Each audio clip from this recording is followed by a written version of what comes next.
Hey everyone out there, we want to make a video to all of you because we want to give an update about Torben and the situation with him being falsely accused, and right now he's in jail. Because we know that there are many of you who have been wondering about the situation, and many of you have also been asking for an update. What is the situation about Torben and so on?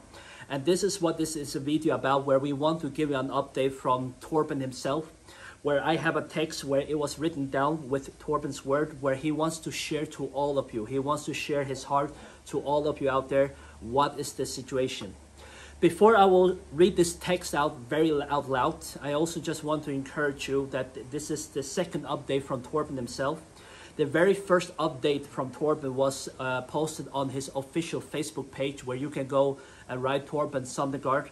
And there you can go one of this posts and find the very first update from Torben. And I really encourage you to go on his official page and read the first update if you haven't, so you can also now understand with the second update what I'm gonna read here and right now.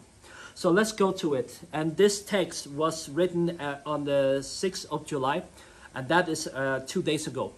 And here is from Torben's word.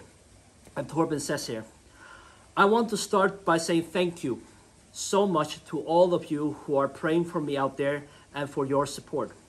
It means so much to me and my family. It makes me cry every time I hear all the greetings and how you're all praying for me out there. Suddenly, I don't feel so alone anymore, because this is not easy, so it means so much to me. I'm now been here in 6 days in isolation, and the world out there seems so far away. I spend all day in my room, 7.13 feet, walking, praying, sitting on the bed, sleeping, or reading my Bible. Today I got another Bible. What a blessing. I've never been so happy to see a Bible in my life before. There is no sunlight here. There's no clock on the wall, and time is often difficult to tell. But 3 times a day I get food through a hole in the door, and there's a window in the door into a room where there are 4 benches, a vending machine where you can get toilet paper, a phone, and a TV. Everyone here is in isolation, so we only come out 30 minutes every day, and there is not so much to look at except for different people sitting at the telephone half an hour per day, then the TV. I truly have a hate-love relationship with the TV. Sometimes it's nice to see things from the world outside, but other times they turn up the TV so loud that even though I can't really hear it because the thick door, it just sounds like a lot of noise and almost like torture sometimes. So I really hate that TV sometimes. I'm not saying any of this to complain, but I'm just giving you an insight into my days, that I spend the whole day in a small room, get a meal 3 times a day through the door, and then get out for 30 minutes per day. But to hear my wife's voice just make it so much easier. And to hear how you out there are praying for me really makes me happy, and it helps me and gives me a lot of encouragement. I have heard that we found a good lawyer. I have not talked with him yet, but I should be able to talk with him tomorrow, which I look forward to. Otherwise, I don't know so much about the future here, but I encourage you all to continue praying for me out there. It really means a lot. I'm seeking God, my Father, and I know that He is righteous. Psalms 37, verse 5 to 6 says, Commit your ways to the Lord. Trust also in Him, and He shall bring it to pass. He shall bring forth your righteousness as the light and your justice as the noonday. I took Paul's word today also in Philippians chapter 4, verse 4. Rejoice in the Lord always. And again I say, rejoice in the Lord. I know it's not always easy, and sometimes it's easier said than done. Someone might say, but Torben, you are in jail and you don't know what's happening. So it's really difficult to rejoice in the Lord. Yes, but that was exactly where Paul was when he wrote Philippians. Paul was also in jail, not knowing what would happen, And it was there he wrote Philippians, and that we should always rejoice in the Lord. So if he was able to do it, I should also be able to do it. Even though it's not easy, and there are times per day I really need to fight a lot to really keep my courage up. I would also like to say, like Paul, that I would love for people to have what I have, except for these chains. King Agrippa, do you believe the prophets? I know that you do. Then King Agrippa said to Paul, you almost persuade me to become a Christian.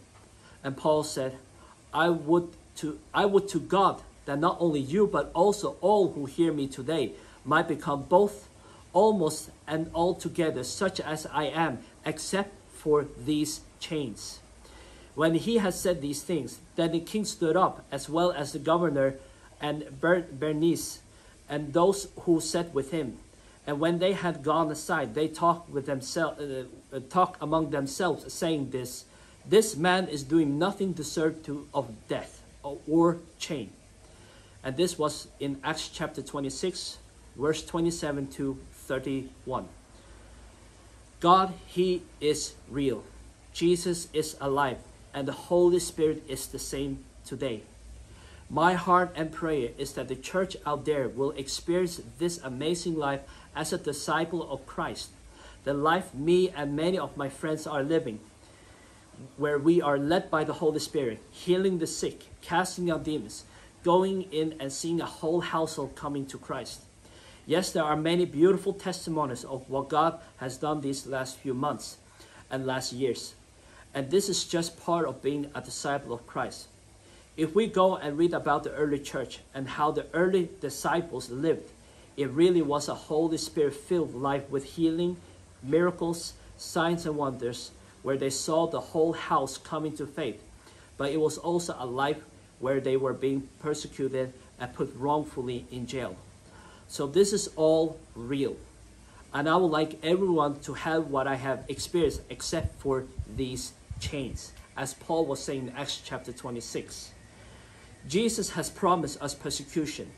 In Mark chapter 10, verse 16 to 20, behold, I send you out as sheep in the midst of wolves. Therefore be wise as serpents and harmless as doves. But be aware of men, for they will deliver you up to councils and scourge you in their synagogues. You will be brought before governors and kings for my sake as a testimony to them and to the Gentiles.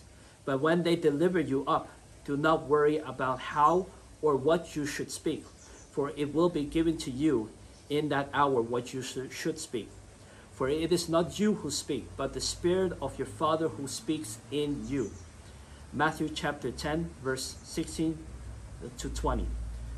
So what's happening with me is part of following Christ and being a disciple of Jesus. Even though it isn't easy, but Jesus never promised it will be easy. So I encourage you all to seek God and obey His word. Please pray for us, and I look forward so much to see you face to face and sharing more one day soon. God bless you out there. Love from Torben Sondergaard.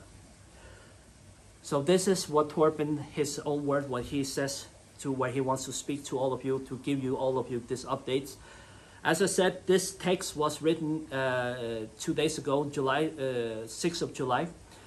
And we talk about now with the lawyer and so what's happening. And actually what's happening is that yesterday, 7th of July, Torben had this conversation with lawyer. And God is really, really on the move right now. Things are happening. I cannot say so much, all the details, what is going on. But I just really, really want to encourage you with this, what Torben is saying and everything what's happening. First of all, pray for Torben. Pray for Torben, pray for the lawyer, pray for this case, pray for his family. Put everything in God's hand. That is the best thing that we can do for now.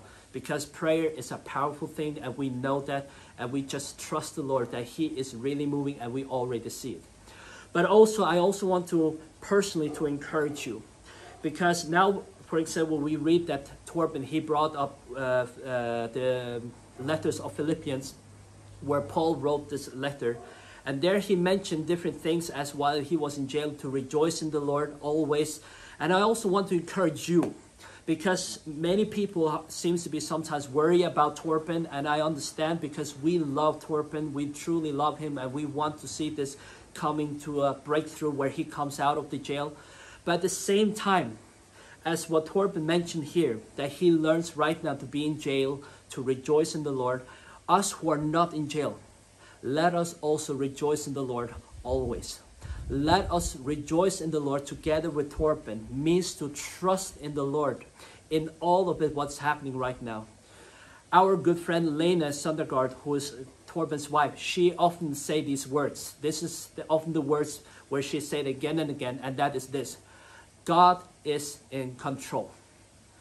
God is in control. Lena and the whole family really trust the Lord, that God is in control in the whole situation. And we do it too. And we also want to encourage you to put your trust in the Lord in this situation, and at the same time keep on praying. But one other thing I also want to encourage you, as what Paul says in the Philippians, he also said, because of my chains, it has given you confidence. It has given you more boldness to preach the gospel further, even more. And this is something that happened of the early church, that it encouraged the Christian, it encouraged disciples even more to preach the gospel because of the chains, because of Paul's imprisonment. And this I also want to encourage you, because what's happening right now with Torben Sondergaard, let this also give us encouragement and boldness at the same time to take the gospel further out.